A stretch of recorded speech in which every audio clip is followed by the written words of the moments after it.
லூக்கா எழுதின சுவிசேஷம் 5ஆம் அதிகாரத்துக்கு கொண்டு வேதாந்தத்திற்கு கொள்ளலாம். லூக்கா 5வது அதிகாரம். ஒரு சில வசனங்களை நான் வாசிக்கிறேன், கவனியுங்கள்.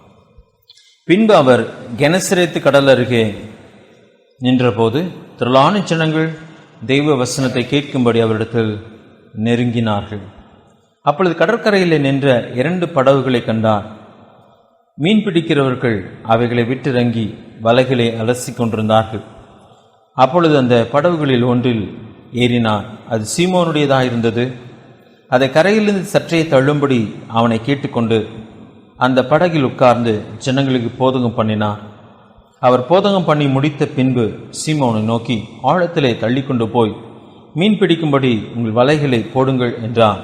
அதற்கு சீமோன், ஐயரே, இரா முழுவதும் நாங்கள் பிரயாசப்பட்டும் ஒன்றும் அகப்படவில்லை. ஆகிலும் உம்முடைய வார்த்தையின்படியே வலையை போடுகிறேன் என்றான். அந்தபடி அவர்கள் செய்து தங்கள் வலைகள் கிழிந்து போகத்தக்கதாக மிகுதியான மீன்களை பிடித்தார்கள்.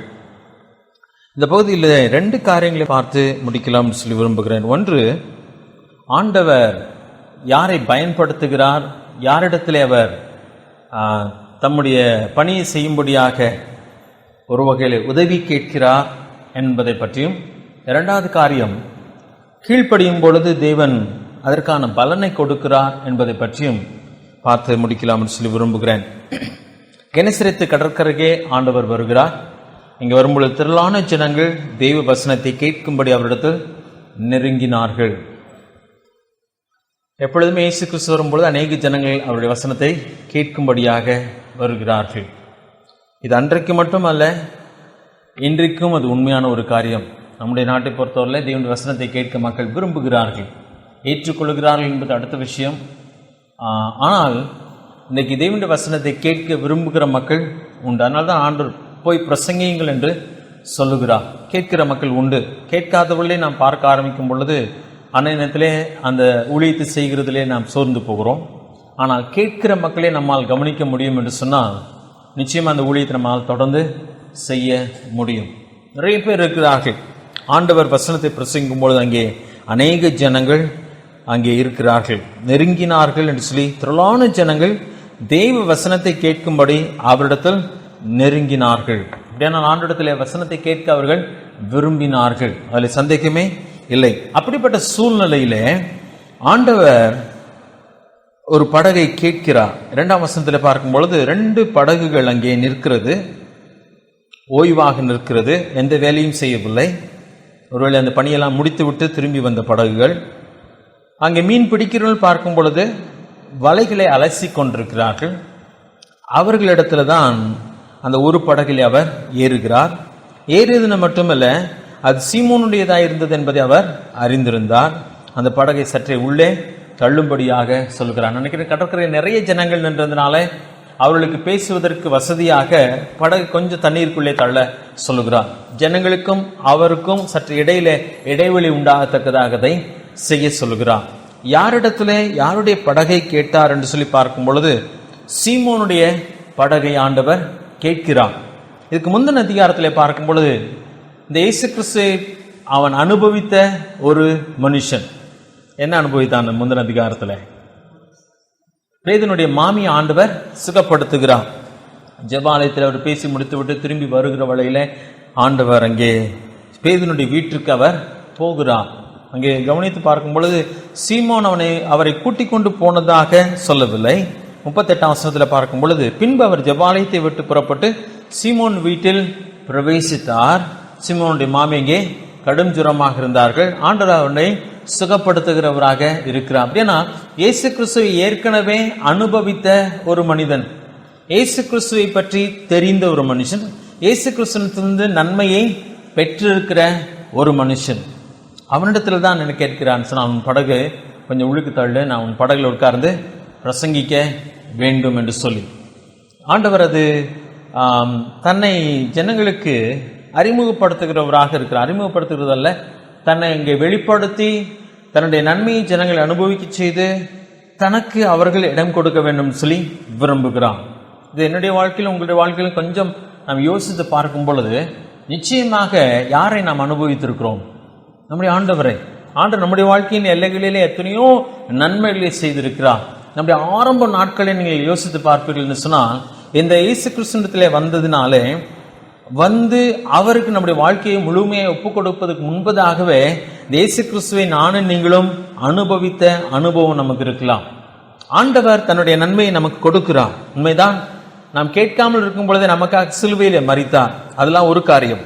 ஒருவேளை அதை பற்றி நமக்கு அதிகம் தெரியாது. அநேக மக்கள் ஆண்டவரிடத்தில் வரும் பொழுது எதை அனுபவிக்கிறார்கள் சொன்னால், இயேசு கிறிஸ்து அவர்கள் வாழ்க்கையில அனுபவிக்கிறார்கள். இயேசு கிறிஸ்துவை அனுபவிக்கும் பொழுது ஆண்டவர் அடுத்த ஒரு படி அங்கே வருகிறார். உன் படகை எனக்கு நீ தர வேண்டும். அதற்கு பேதுரு தாராளமாக இடம் கொடுக்கிறவனாக இருக்கிறான். இது ஆண்டவருடைய கரத்திலே பயன்படுவதற்கு ஒரு படியாக காணப்படுகிறது, அல்லது அடுத்தடுத்த ஸ்டெப்பாக காணப்படுகிறது. தேவன் தன்னை பேதுருக்கு முதலில் வெளிப்படுத்துகிறார். அங்கே பேதுருவினுடைய மாமியை ஆண்டவர் சுகப்படுத்துகிறார். அங்கே அவரை பற்றி அவன் அறிந்து கொள்கிறான். அதுக்கு முன்பதாக பார்க்கும் பொழுது அங்கே ஜெபாலயத்திலே அதை பார்க்கிறான். பின்பு அதனுடைய சொந்த வீட்டிலே அதை பார்க்கிறான். அவனுடைய மாமி சுகமாகிறார்கள். அது சந்தோஷமான ஒரு காரியம். அடுத்ததாக கடற்கரையிலே ஆண்டவராக இயேசு கிறிஸ்துவை சந்திக்கிறான். அவருடைய வாழ்க்கையிலே ஆண்டவர் கேட்கிறான், படகை எனக்கு தர வேண்டும். ஆண்டவர் பயன்படுத்த விரும்புகிறான். பேதுருவை அல்ல, பேதுருடைய படகை பயன்படுத்த விரும்புகிறான். பேதுரு அந்த இடத்துல என்ன செய்தான் சொன்னால், உடனடியாக அதை அவருக்கு செய்கிறவனாக இருக்கிறான். 3ஆம் வசனத்திலே பார்க்கும் பொழுது, அது சீமோனுடையதா இருந்தது. அதை கரையிலிருந்து சற்றே தள்ளும்படி அவனை கேட்டுக்கொண்டு அந்த படகில் உட்கார்ந்து ஜனங்களுக்கு போதகம் பண்ணினான். இது அவனுடைய இரண்டாவது அனுபவம் இயேசு கிறிஸ்துவோடு கூட. முதல் அனுபவத்திலே இயேசு கிறிஸ்து அவனுடைய வீட்டிலே அவனுக்கு சுகத்தை கொடுக்கிறார். இரண்டாவது காரியத்தில் பார்க்கும் பொழுது அவனுடையதை எடுத்து அந்த இடத்துல பயன்படுத்த உத்தரவு கேட்கிறான். உடனடியாக பேதுரு அங்கே கொடுக்கிறவனாக, சீமோன் அங்கே கொடுக்கிறவனாக காணப்படுகிறான். இது முடிந்த பின்பு பார்ப்போம் என்று சொன்னால், அங்கே 4ஆம் வசனத்தில் அவர் போதகம் பண்ணி முடித்த பின்பு சீமோனை நோக்கி, ஆழத்திலே தள்ளி கொண்டு போய் மீன் பிடிக்கும்படிக்கு உங்கள் வலைகளை போடுங்கள் என்றார். அது ஆண்டு அங்கே தெளிவா சொல்கிறான், ஐயரே, ராம் முழுவதும் நாங்கள் பிரயாசப்பட்டு ஒன்றும் அகப்படவில்லை, ஆகிலும் உம்முடைய வார்த்தையின்படிய வலையை போடுகிறேன் என்று சொல்கிறான். அதாவது மீனவர்களுடைய பழக்கத்தின்படி ராவிலே போவார், ராத்திரி நேரத்திலே போவார்கள். வெயிலுடைய வெளிச்சம் அல்லது வெப்பம் ஏறுவதற்கு முன்பதாக மீன்கள் உயரமான அது மேல் இடத்திலே நீந்தி கொண்டிருக்குமாம். வெயில் ஏறின உடனே, வெளிச்சம் அதிகமான உடனே ஆழமான இடங்களுக்கு போய்விடும். அதனால்தான் இருட்டோடு அந்த பணியை முடித்துவிட்டு வெளிச்சம் ஏறின உடனே அவர்கள் கரைக்கு திரும்பி விடுவார்கள். அப்ப பேதுருடைய பார்வையில ஆண்டவராக இயேசு கிறிஸ்து சொல்லுகிற காரியம் அர்த்தமுள்ள ஒரு காரியம் அல்ல. நீ போ, வலையை போடு, மீன் பிடிக்கும்படி சொன்ன பொழுது நாங்கள் செய்தோம், ஒண்ணுமே அகப்படல, ஆனாலும் உடைய வார்த்தையின்படி செய்கிறேன் என்று சொல்கிறான். ஆண்டவர் அங்கே அவர்களுக்கு பெரிய அற்புதத்தை செய்கிற 6ஆம் வசனத்தை பாருங்க. அப்படியே அவர்கள் செய்து தங்கள் வலைகள் கிழிந்து போகத்தக்கதாக மிகுந்த மீன்களை பிடித்தார்கள். இதை யோசித்து பார்க்கும் பொழுது அங்கே முதல் ஸ்டெப்ல பார்க்கும் பொழுது ஆண்டவரே அவர்கள் வீட்டிலே ஒரு சுகத்தை கொடுக்கிறார். பின்பதாக ஆண்டவர் அவனுடைய படகை பயன்படுத்துகிறார். படகு பயன்படுத்தப்பட்டதுக்கு என்ன கொடுக்கிறார்? கூலி கொடுக்கிறார். அவர் எப்பொழுதுமே சும்மா எதையும் பயன்படுத்துகிறது இல்லை. சொல்ல போனால் இந்த படகு ரெண்டும் சும்மா தான் நின்று கொண்டிருந்தது. இவர்களுக்கும் மீன் என்றும் ஒன்றும் அகப்படவில்லை. ஆனால் அவர்களுடையதை ஆண்டவர் பயன்படுத்தும்படியாக கேட்கிறார். திரளான ஜனங்களுக்கு சுவிசேஷத்தை அறிவிக்கும்படியாக. அதை பேதுரு சந்தோஷமாய் கொடுத்த பொழுது அவளுக்கு ஏராளமான மீன்களை கொடுக்கிறவராக இருக்கிறார். சரியா? அதுக்கு அடுத்த காரியம் பாருங்க. அதன் பின்பதாக தான் பேதுரு ஆண்டவரை நீ போய்விடும் பாவியான மனுஷன். அதை 2 படகு மீன் பிடிக்கிறாங்க. படகு மூழ்கத்தக்கதாக நிரம்பிருச்சு. 8ஆம் வசனத்தில் பார்க்கும்பொழுது சீமோன் பேதுரு அதை கண்டு இயேசுவின் பாதத்தில் விழுந்து, ஆண்டவரே, நான் பாவியான மனுஷன், நீர் என்னை விட்டு போக வேண்டும் என்றார். அப்ப ஆண்டவர் அங்கே அவர்களை சொல்லும் பொழுது 10ஆம் வசனத்துல சீமோனுக்கு கூட்டாளிகளான செபதேயின் குமாரனாகிய யாக்கோபும் யோவானும் அந்தபடியே பிரமித்தார்கள். அப்படி இயேசு சீமோனை நோக்கி, பயப்படாதே, இது முதல் நீ மனுஷரை பிடிக்கிறவனாய் இருப்பாய். ஆண்டு இப்ப யாரை கேட்கிறார்? அவனையே கேட்கிறார். முதலிலே எதுவுமே கேட்கல, அவனுடைய வீட்டிலே தன்னை வெளிப்படுத்துகிறார், அற்புதமான காரியத்தை செய்கிறான். அதன் பின்பதாக அவனுடைய படகு கொடுக்கிறான். பின்பதாக அவனுடைய படகில் மூலமாக பெரிய அநேக மீன்களை பிடிக்கத்தக்கதாக அற்புதம் செய்து இன்னும் தன்னை அதிகமாக வெளிப்படுத்துகிறார். அடுத்ததாக சொல்லும் பொழுது, பயப்படாத, இது முதல் நீ மனுஷரை பிடிக்கிறவனாய் இருப்பாய். அடுத்த வசனம் தான் சந்தோஷமான ஒரு வசனம். அவர்கள் படகுகளை கரையிலே கொண்டு வந்து நிறுத்தி எல்லாவற்றையும் விட்டு அவருக்கு பின் சென்றார்கள். அடுத்த காரியம் இன்னும் ஒரு படி அதிகமாக பேதுருவும் கீழ்ப்படுகிறான். இது ஒரு ப்ரொக்ரெசிவ் ஒபீடியன்ஸ் மாதிரி தெரியும். அப்படியே தொடர்ச்சியாக அந்த கீழ்ப்படுதலிலே வளர்ச்சியை நாம் பார்க்க முடியும். இந்த பேதுரு தான் பின்னதாக ஆண்டவரிடத்தில் கேட்கிற, ஆண்டவரை எல்லாவற்றையும் விட்டு உம்மை பின்பற்றினோமே, எங்களுக்கு என்ன கிடைக்கும்? மத்திய எழுதின சுவிசேஷம் 19வது அதிகாரத்தில் கேட்கிறான். வாசிக்கிற அந்த வசனத்தை, ஆண்டவருக்காக பிரயாசப்படுகிற நானும் நீங்கள், ஆண்டவர் நம்மிடத்தில் கேட்கிறார் ஒரு காரியம், மற்றொன்று ஆண்டவர் நம்மை வெறுமையாய் விடுகிறதும் இல்லை.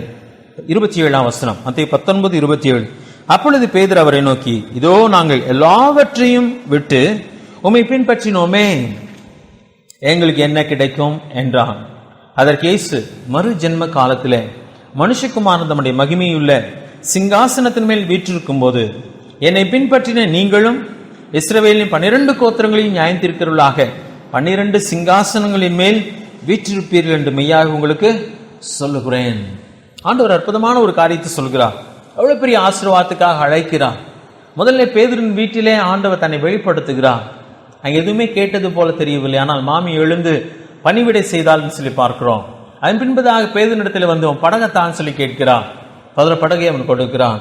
அதற்கான கிரயத்தையே, அங்கே கூலியை அவர் கொடுப்பது போல அவரிடத்திலே கொடுத்ததினாலே அவர் திரும்ப நிறைய கொடுக்கிறார். பிரமித்து, ஆண்டவரே நீ போய்விடும் என்று சொல்லுகிறான்.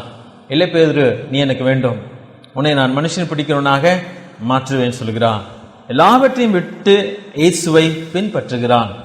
பின்பதாக இயேசுவிடத்தில் கேட்கிறான், ஆண்டவரே எல்லாவற்றையும் விட்டு உம்மை பின்பற்றினோம், எங்களுக்கு என்ன கிடைக்கும்? ரொம்ப அழகாக ஆண்டவர் சொல்கிறான். யாரோடு கூட சேர்ந்தவர்கள் சிங்காசனத்தில் அமர்ந்திருக்க போகிறார்களாம். 28ஆம் வசனத்துல, மறு ஜென்ம காலத்துல மனுஷகுமாரன் தம்முடைய மகிமையுள்ள சிங்காசனத்திலும் வீற்றிருக்கும் போது என்னை பின்பற்றின நீங்களும் இஸ்ரவேலின் 12 கோத்திரங்களையும் நியாயம் தீர்க்க போகிறவர்களாக 12 சிங்காசனங்களின் மேல் வீற்றிருப்பீர்கள் என்று மெய்யாக உங்களுக்கு சொல்லுகிறேன். வெளிப்படுத்தின விசேஷத்தில் வாசிக்கும் பொழுது எனக்கும் உங்களுக்குமே அவரோடு கூட சேர்ந்து அரசாளக்கூடிய ஒரு பெரிய ஆசீர்வாதத்தை கொடுத்திருக்கிறார். அந்த வசனத்தை வாசிக்கலாமா? வெளிப்படுத்தல் 2வது அதிகாரம் கடைசி பகுதிக்கு வரலாம். தியத்திரா சபையிலே ஆண்டவர் பேசும் பொழுது அங்கே இருக்கிற மக்களை பற்றி சொல்கிறார். ஜெயம் கொள்ளுகிற மக்கள். 26ஆம் வசனத்தை வாசிக்கிறேன். ஜெயம் கொண்டு முடிவு பறிந்தும் என் கிரியைகளை கை கொள்ளுகிறவன் எவனோ அவனுக்கு நான் என் பிதாவிடத்தில் அதிகாரம் பெற்றது போல ஜாதிகள் மேல் அதிகாரம் கொடுப்பேன். அவன் இருப்பு கோலால் அவர்களை ஆளுவான். அவர்கள் மண்பாண்டங்களைப் போல நொறுக்கப்படுவார்கள். விடிவெளி நட்சத்திரத்தையும் அவனுக்கு கொடுப்பேன் என்று சொல்லுகிறார்.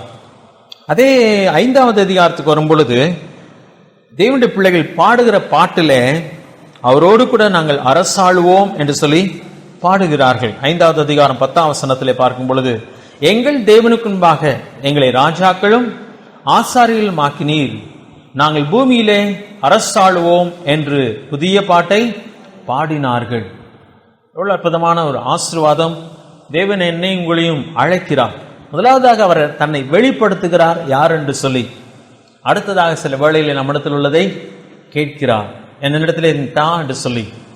முதல் முறையிலே அவர் கேட்ட பொழுது சும்மா நின்ற படகுதான், மீன் பிடிக்க முடியாமல், ஒருவேளை ஒன்றுமே பிடிக்க முடியாமல் சும்மா நின்ற படகு. இவர்களும் சும்மா தான் கரையிலே அலசி கொண்டிருக்கிறார்கள். அந்த இடத்திலே படகை மட்டும்தான் கேட்டார். படகு நீ தான், நான் பயன்படுத்த வேண்டும், இந்த ஜனங்களுக்கு சுவிசேஷத்தை நான் பிரசங்கிக்க வேண்டும், பயன்படுத்திக் கொள்வேன் சொன்ன பொழுது அவன் தருகிறான். ஆனால் அது வெறுமையாக திரும்பவில்லை. பெருத்த ஆசீர்வாதம் அவனுக்கு கிடைக்கிறது. அடுத்த ஸ்டெப்பாக ஆண்டு கேட்கிறான், பேதுரு நீ எனக்கு வேண்டும், நீ எனக்காக மனுஷனை பிடிக்கிற நான் மாற வேண்டும் என்று சொன்ன பொழுது அங்கே உடனடியாக பேதுரு எல்லாவற்றையும் விட்டு இயேசுவை பின்பற்றுகிறான். என்பதாக பேதுரு கேட்கிற, ஆண்டவரே எங்களுக்கு என்ன கிடைக்கும்? அங்கே அற்புதமான ஒரு ஆசீர்வாதத்தை இங்கே சொல்கிறார். 29ஆம் வசனத்தை வாசிக்கலாமா? மத்தேயு 19:29. 29ஆம் வசனத்துல, என் நாமத்தின் நிமித்தம் வீட்டையாவது சகோதரரையாவது சகோதரிகளையாவது தகப்பனையாவது தாயையாவது நிலங்களையாவது விட்டவன் எவனோ அவன் 100 அடைந்து நித்திய ஜீவனையும் சுதந்திரித்துக் கொள்ளுவான் என்று சொல்கிறார். அந்த வசனத்திலே பார்க்கும் பொழுது இது உண்மையா என்று சொன்னால் நிச்சயம் உண்மை. ஆண்டவர் என்னிடத்தில் உங்களிடத்தில் என்ன கேட்கிறார்? நம்ம நிச்சயமாக நான் நம்புகிறேன், நானும் நீங்கள் யாரை அனுபவித்தவர்கள்? இயேசு கிறிஸ்துவை அனுபவித்திருக்கிறோம். அவர் யாருன்றது நமக்கு நன்றாக தெரியும். அவரிடத்தில் நான் எதையாவது கொடுத்திருப்பேன் என்று சொன்னால் நிச்சயமாக அது வெறுமையாக எனக்கு திரும்பினதே இல்லை. அவர் எவ்வளவு பெரியவர் என்பது மட்டுமல்ல, நல்லவர் என்பது மட்டுமல்ல, அவர் தெய்வன். அவர் என்னிடத்தில் எதையாவது கேட்பார் என்று சொன்னால் என்னிடத்தில் பிடுங்கிக் கொள்வதற்காக எதையும் கேட்கவில்லை. நான் எதையாவது கொடுப்பேன் என்று சொன்னால் என்னிடத்தில் எனக்கு எந்த நஷ்டமும் ஏற்பட போகிறதில்லை. படிப்படியாக அதை பேதுரு அதிகமாக அறிந்து கொள்கிறான். இயேசுவை தன் வீட்டிற்கு கூட்டு கொண்டு போனதினாலே அவனுடைய மாமியை சுகப்படுத்துகிறார் ஆண்டவர்.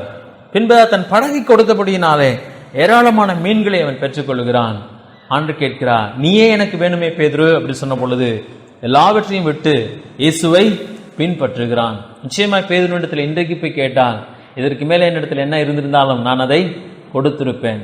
சரித்திரம் சொல்லுகிறது, அவன் தலையிலே சிலுவையில் அடிக்கப்பட்டு கொலை செய்யப்பட்டான். காரணம், என் எஜமானனை போல நான் சிலுவையிலே அடிக்கப்பட எனக்கு தகுதி இல்லை, என்னை தலையிலே அடித்து என்னை கொல்ல வேண்டும் என்று சொல்லி கேட்டுக்கொண்டதினாலே அவனை அப்படி செய்தார்கள்.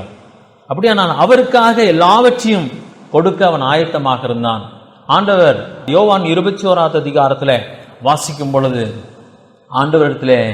ஆண்டவர் அவனை பார்த்து சொல்கிறார், நீ விரும்பின இடத்துக்கு போனாய், ஆனால் ஒரு நாள் வரும் நீ விரும்பாத இடத்துக்கு உன்னை கூட்டிக் கொண்டு போவார்கள். அவன் மரிக்க போகிற அந்த காரியத்தை பற்றி தான் ஆண்டவர் அவனோடு கூட பேசுகிறான். பேதுரு நீ அதை செய்ய வேண்டும் என்று சொல்லி சொல்லுகிறார். 18ஆம் வசனத்தை பாருங்க, 21:18. அதுல, நீ இளவயதிலோனா இருந்தபோது உன்னை நீயே அறை கட்டி கொண்டு உனக்கு இஷ்டமான இடங்களில் நடந்து தெரிந்தாய். நீ முதிர் வயதிலோன் ஆகும்போது உன் கைகளை நீட்டுவாய், வேறொரு உன் அறையை கட்டி உனக்கு இஷ்டமில்லாத இடத்துக்கு உன்னை கொண்டு போவான் என்று மெய்யாக உனக்கு சொல்லுகிறேன். இன்ன விதமான மரணத்தினாலே அவன் தேவனை மைமைப்படுத்த போகிறான் என்பதை குறிக்கும்படியாக எப்படி சொன்னார். அவரை சொல்லிய பின்பு அவனை நோக்கி என்னை பின்பற்றி வா என்று சொல்கிறார். அதுக்கு முன்பதாக தான் ஆண்டவர் கேட்கிறார், நீ என்னிடத்தில் அன்பாயிருக்கிறாயான்னு கேட்கிறார். அன்பாயிருக்கிறேன் என்று சொன்னால் நீ என் ஆடுகளை மேய்ப்பாயாக என்று சொல்கிறார். அப்படி ஆடுகளை மேய்க்கிற அவன் அவரை பின்பற்ற வேண்டும். அப்படியானால் ஒருவேளை அவனுக்கு பிரியமில்லாத காரியத்தையும் அவனுக்கு செய்யப்படும் பொழுது அதை அவன் ஏற்றுக்கொள்ள வேண்டியவனாக இருக்கிறான். ஆண்டவர் எனக்கு உங்களுக்கு ஒரு வாழ்க்கையை டிசைன் பண்ணியிருக்கிறான். ஆண்டவர் என்னிடத்தில் கேட்கிறது ஒன்று, உங்களிடத்தில் கேட்கிறது வேறொன்றாக இருக்கலாம். ஆனால் நானும் நீங்களும் ஆண்டவரை ருசித்திருப்போம் என்று சொன்னால் அவர் கேட்பதை நாம் தாராளமாக அவருடைய கையிலே கொடுக்கலாம். ஒருவேளை அது நம்முடைய பொருளாக இருக்கலாம், நம்முடைய வீடாக இருக்கலாம், சில வேளை அது நம்முடைய வாழ்க்கையாகவே கூட இருக்கலாம். அதை கொடுப்போம் என்று சொன்னால் நிச்சயமாக அது 100 நமக்கு திரும்ப கொடுக்கப்படும். நான் நினைக்கிறேன் அவ்வளவுதான் அதை சொல்ல முடியும் வசன வார்த்தையிலே. 100 என்று சொன்னால் 100 மடங்கு, அதற்கு மேலே ஒரு அதிகபட்சமாய் சொல்வதற்கு வார்த்தைகள் இல்லை. அத்தனையாக அது நஷ்டமானதாக இருக்க போகிறது இல்லை. இப்ப தெய்வத்திலே நாம் கொடுக்க கற்றுக்கொள்ளும் பொழுது அது பெரிய ஆசீர்வாதமான ஒரு காரியம். பவுல் கொரிந்தியருக்கு நிருபத்தில் சொல்லும் பொழுது, நீங்கள் கிறிஸ்துவுக்காக படுகிற பிரயாசம் விருதாவாய் இராதென்று அறிந்து நீங்கள் கிரியிலே பெருக கடவீர்கள் சொல்கிறான். நாம் பெருக வேண்டும். இதுவரைக்கும் என்ன கொடுத்திருக்கிறோம் ஆண்டவரிடத்துல? ஏதாவது நஷ்டம் ஏற்பட்டதா?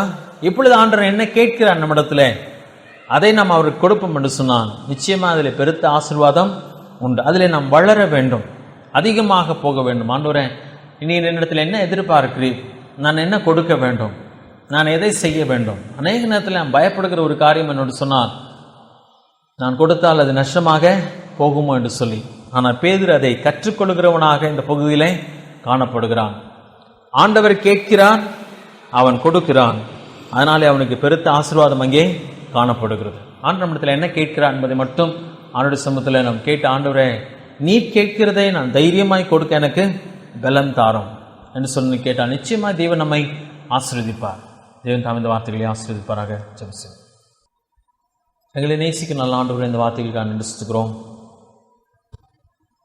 உம்மை நீர் பேதுருக்கு வெளிப்படுத்தினீர், பின்பதாக அவனிடத்திலே சிலற்றை கேட்டீர், அவன் கொடுத்தான். அது அவனுக்கு 100 மடங்காக திரும்ப கிடைத்தது என்பதை நாங்கள் வாசிக்கிறோம். இன்றைக்கும் கர்த்தாவே, இந்த உலகத்தில் அநேகருக்கு தன்னை உம்மை நீர் வெளிப்படுத்தவில்லை, எங்களுக்கு வெளிப்படுத்தி இருக்கிறீர். நீர் நல்லவர் என்பதை நாங்கள் விசித்திருக்கிறோம். நீர் வல்லவர் என்பதை எங்கள் வாழ்க்கையிலே கண்டிருக்கிறோம். உம்மிடத்தில் நாங்கள் கொடுத்தது ஒன்றும் வெறுமையாய் திரும்பினதில்லை என்பதும் எங்களுக்கு நன்றாய் தெரியும். ஆண்டவரை, நீர் எங்களிடத்தில் கேட்கிற காரியத்தை கொடுக்கக்கூடிய பக்குவத்தை எங்களுக்கு தாரும். அது எவ்வளோ பெரிய ஆசீர்வாதம் என்பதை உணர எங்களுக்கு கிருபை தாரும். அது எங்களுடைய ஜீவனாகவே இருந்தாலும் நஷ்டம் அல்ல என்பதை நாங்கள் அறிந்து நீர் கேட்கிறதை நாங்கள் நம்முடைய கையில் கொடுக்கக்கூடிய பலனை எங்களுக்கு தாரும். ஆண்டவரே, அந்த பாக்கியத்தை நாங்கள் பெற்றுக்கொள்ள கிருபை தாரும். தர்மையான வேலைக்காக நடிச்சுக்கிறோம். இந்த வார்த்தைகள் தொடர்ந்து எங்களுக்கு பிரயோஜனமாக இருக்கட்டும். நம்முடைய நாமத்தை மகிமைப்படுத்தும் ஆசீர்வதியும் இயேசு கிறிஸ்துவின் நாமத்தில் கேட்கும் நல்ல பிதாவே, ஆமென். என் ஆத்துமாவே கர்த்தரை ஸ்தோத்திரி, என் முழு உள்ளமே பரிசுத்த நாமத்தை ஸ்தோத்திரி. என் ஆத்துமாவே கர்த்தரை ஸ்தோத்திரி, அவர் செய்த சகல உபகாரங்களையும் மறவாது. ஆமென்.